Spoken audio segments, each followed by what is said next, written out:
നമസ്കാരം സർ. നമസ്കാരം. ബലൂചിസ്ഥാനിൽ നടക്കുന്ന കാര്യങ്ങൾ സമൂഹ മാധ്യമങ്ങളും വാർത്താ മാധ്യമങ്ങളും ചർച്ച ചെയ്തുകൊണ്ടിരിക്കുകയാണ്. എന്താണ് നിലവിലെ അവിടുത്തെ സാഹചര്യങ്ങൾ? ബലൂചിസ്ഥാനെ സംബന്ധിച്ച് ഇപ്പോൾ പുറത്തു വന്നുകൊണ്ടിരിക്കുന്ന വാർത്തകൾ പൂർണ്ണമായിട്ടും വിശ്വാസയോഗ്യമല്ല. അത് അവിടുത്തെ യാഥാർത്ഥ്യവുമായി ബന്ധപ്പെടുന്നതാണോ എന്ന് സംശയമുണ്ട്. കാരണം പാകിസ്ഥാൻ എന്ന് പറയുന്ന രാജ്യവും അവിടുത്തെ ഔദ്യോഗിക മാധ്യമങ്ങളും പുറത്തേക്ക് വിടുന്ന വാർത്തകൾ മാത്രമാണ് ഇപ്പോൾ ലോകത്ത് ലഭിച്ചുകൊണ്ടിരിക്കുന്നത്. അതിനെ അടിസ്ഥാനമാക്കിയുള്ള ചർച്ചകളാണ് കൂടുതലും നടക്കുന്നത്. അതുകൊണ്ട് യാഥാർത്ഥ്യവുമായി അതിന് ബന്ധമുണ്ടായിരിക്കണം എന്നില്ല.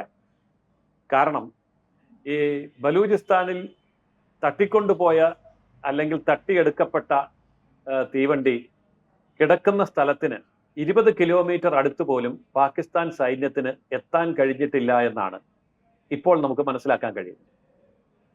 18 തുരങ്കങ്ങളിലൂടെ കടന്നു പോകുന്ന ട്രെയിൻ, വളരെ ചെങ്കുത്തായ മലനിരകളുള്ള പ്രദേശം, അവിടേക്കുള്ള റോഡുകളുടെ പാലങ്ങൾ മുഴുവൻ ബോംബ് വെച്ച് തകർത്ത് കഴിഞ്ഞു. റെയിൽവേ പാളങ്ങളും തകർത്ത് കഴിഞ്ഞു.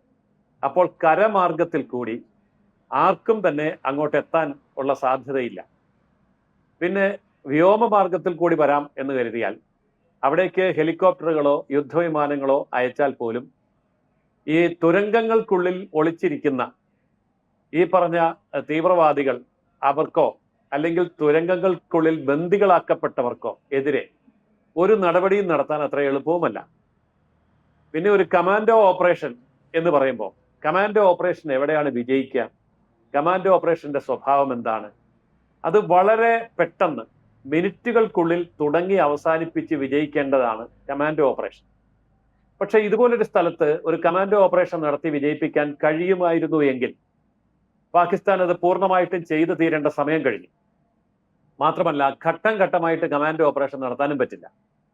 സത്യം പറഞ്ഞാൽ പാകിസ്ഥാൻ സൈന്യം ഇപ്പൊ ലോകത്തിന്റെ മുമ്പിലും അതുപോലെ അവിടുത്തെ പോരാളികളുടെ മുമ്പിലും നാണം കെട്ട് നിൽക്കുന്ന അവസ്ഥയാണ് ഇപ്പോ യഥാർത്ഥത്തിൽ അവിടെ സംഭവിച്ചിരിക്കുന്നത്.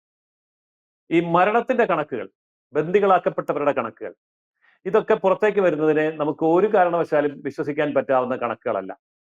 ഇപ്പൊ സർക്കാർ പറയുന്നു, പാകിസ്ഥാൻ സർക്കാർ പറയുന്നു 20 പട്ടാളക്കാരെ കൊല്ലപ്പെട്ടിട്ടുള്ളൂ, അല്ലെങ്കിൽ അത് പോലീസുകാരാണ് എന്നൊക്കെ പറയുന്നു. അങ്ങോട്ട് പോയ ട്രെയിനിൽ 450 പേരുണ്ടായിരുന്നു. അതിൽ 100 പേര് പട്ടാളക്കാരായിരുന്നു. കനത്ത സുരക്ഷയാണ് ഉണ്ടായിരുന്നത്. പക്ഷേ അക്രമകാരികൾ എന്ന് പറയുന്നത് 30 പേരായിരുന്നു. അവർ ചാവേർ അക്രമകാരികളാണ്. ശരീരത്ത് സ്ഫോടക വസ്തുക്കൾ വെച്ച് കെട്ടിയ നിലയിലായിരുന്നു. അതുകൊണ്ട് അവരെ കീഴടക്കുക എന്ന് പറയുന്ന അത്ര എളുപ്പമുള്ള കാര്യമല്ല. സ്ത്രീകളെയും കുട്ടികളെയും വിട്ടയച്ചു എന്ന് ഈ പറയുന്ന BLA തന്നെ പറയുന്നുണ്ട്. ബലൂച്ച് ലിബറേഷൻ ആർമി തന്നെ പറയുന്നത് സ്ത്രീകളെയും കുട്ടികളെയും വിട്ടയച്ചു എന്ന്. അത് ഏതാണ്ട് 150-ൽ പരം ആൾക്കാർ വരും.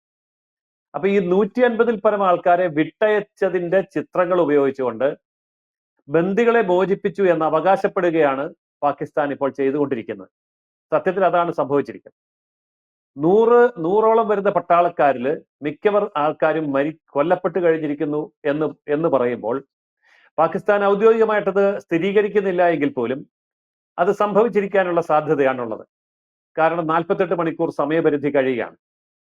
എന്നാൽ തീവ്രവാദികളിൽ 6 പേര് കൊല്ലപ്പെട്ടു എന്ന് പാകിസ്ഥാൻ പറയുമ്പോൾ തീവ്രവാദികളുടെ ചെറിയൊരംശം മാത്രമേ നഷ്ടപ്പെട്ടിട്ടുള്ളൂ എന്നുള്ളതാണ് അവിടെ നമുക്ക് കാണാൻ കഴിയുന്നത്. അപ്പോൾ ഈ ഒരു സാഹചര്യത്തിൽ ഇപ്പോഴും ആ ട്രെയിനും അതിലെ ഭൂരിപക്ഷം യാത്രക്കാരും പട്ടാളക്കാരും ഇവരുടെ കസ്റ്റഡിയിൽ തന്നെയാണ്, ബന്ദികളാക്കപ്പെട്ടിരിക്കുകയാണ് എന്നുള്ളതാണ് നമ്മൾ മനസ്സിലാക്കേണ്ടത്. മാത്രമല്ല, ബന്ദികളാക്കപ്പെട്ടാൻ കാരണം എന്താണ്? ഈ പറയുന്ന BLAയുടെ ഭടന്മാരായിട്ടുള്ള ആൾക്കാർ, അവരെ അനുകൂലിക്കുന്നവരെ പാകിസ്ഥാൻ അറസ്റ്റ് ചെയ്ത് ജയിലിൽ പാർപ്പിച്ചിരിക്കുന്നു. ആ ബന്ദികളെ ആയിട്ട് അവർ പാകിസ്ഥാൻ ജയിലിനകത്താണുള്ളത്. അവരെ വിട്ടയക്കണം എന്നുള്ള ആവശ്യമാണ് BLA മുന്നോട്ട് വെക്കുന്നത്. അപ്പോൾ ഇതൊക്കെയാണ് യഥാർത്ഥത്തിലുള്ള ചിത്രമെങ്കിൽ ഇതിന്റെ പിന്നിൽ നടക്കുന്ന ഒരു വലിയ കാര്യം നമ്മൾ കാണാതെ പോകരുത്. അതായത് ഇപ്പോൾ ബലൂച്ച് നാഷണൽ ആർമി എന്ന് പറയുന്ന ഒരു സംഭവം പുതുതായിട്ട് ഉണ്ടായിട്ടുണ്ട്. കഴിഞ്ഞ ഏതാനും മാസങ്ങൾക്കുള്ളിൽ നടന്ന ഒരു സംഭവ വികാസമാണ്.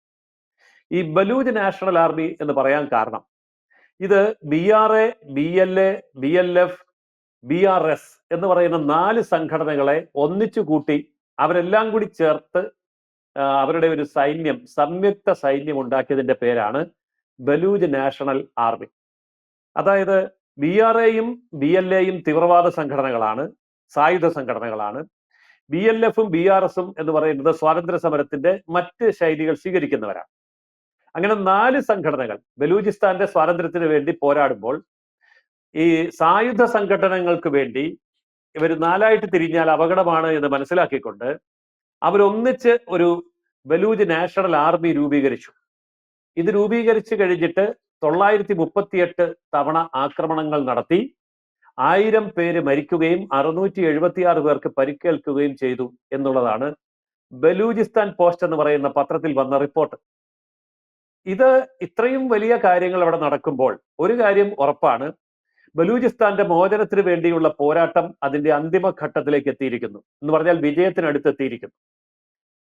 തമ്മിൽ തല്ലി നിൽക്കുന്ന വ്യത്യസ്തമായിട്ടുള്ള ഗ്രൂപ്പുകൾ എന്ന നിലയിൽ നിന്ന് മാറി ബലൂജ് നാഷണൽ ആർമി രൂപീകരിക്കുകയും അതിന് ഒരു സംഘടനാ സംവിധാനം, ഒരു അംബർല ഓർഗനൈസേഷൻ എന്ന ഒരു അവസ്ഥ ഉണ്ടാവുകയും അന്താരാഷ്ട്ര രംഗത്ത് നിന്ന് ഇവർക്കെതിരെ ഉണ്ടാകുന്ന നീക്കങ്ങൾക്ക് ഇപ്പോൾ ശക്തമായ തിരിച്ചടി ഏറ്റിരിക്കുകയുമാണ്.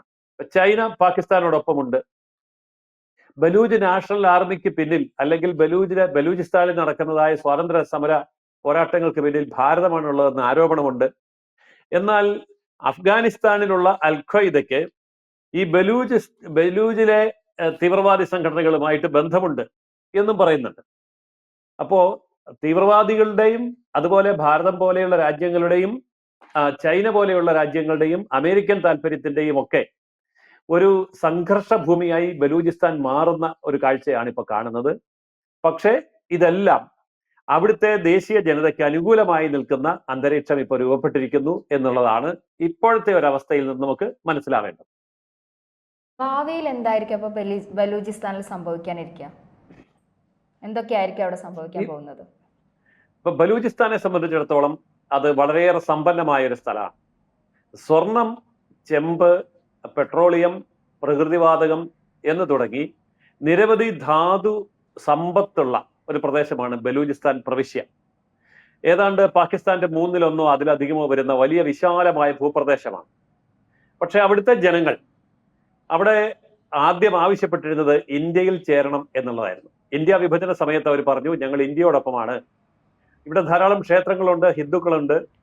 ഇവിടുത്തെ ജനത അതായത് പാകിസ്ഥാനിലെ പഞ്ചാബികളോടോ പാകിസ്ഥാനിലെ സിന്ധികളോടോ യോജിച്ചു പോകാൻ താല്പര്യമില്ലാത്ത പ്രത്യേക ഗോത്രവർഗമാണ്. ഞങ്ങൾക്ക് ഇന്ത്യയോടാണ് താല്പര്യം, അതുകൊണ്ട് ഇന്ത്യയിൽ ചേരണം എന്നൊരു ഡിമാൻഡ് മുന്നോട്ട് വെച്ചു. പക്ഷേ ഇന്ത്യയുമായിട്ട് കരമാർഗത്തിൽ കൂടി അതിർത്തിയില്ല എന്നൊരു കാരണം പറഞ്ഞുകൊണ്ട് ബലൂചിസ്ഥാനെ ബലമായി പാകിസ്ഥാനിൽ ചേർക്കുകയാണ് ഉണ്ടായത്. ഗത്യന്തരമില്ലാതെയാണ് അവർ പാകിസ്ഥാനിൽ ചേർന്നത്. അന്ന് മുതൽ ഇന്ന് വരെ പാകിസ്ഥാന്റെ നേതൃത്വം ഏറ്റെടുത്തിരിക്കുന്ന പാകിസ്ഥാനിലെ പഞ്ചാബികളും പാകിസ്ഥാനിലെ സിന്ധികളും അടങ്ങുന്ന ആൾക്കാരാണ് എപ്പോഴും പാകിസ്ഥാന്റെ രാഷ്ട്രീയത്തിലും പട്ടാളത്തിലും പരമാധികാരത്തിൽ വരുന്നത്.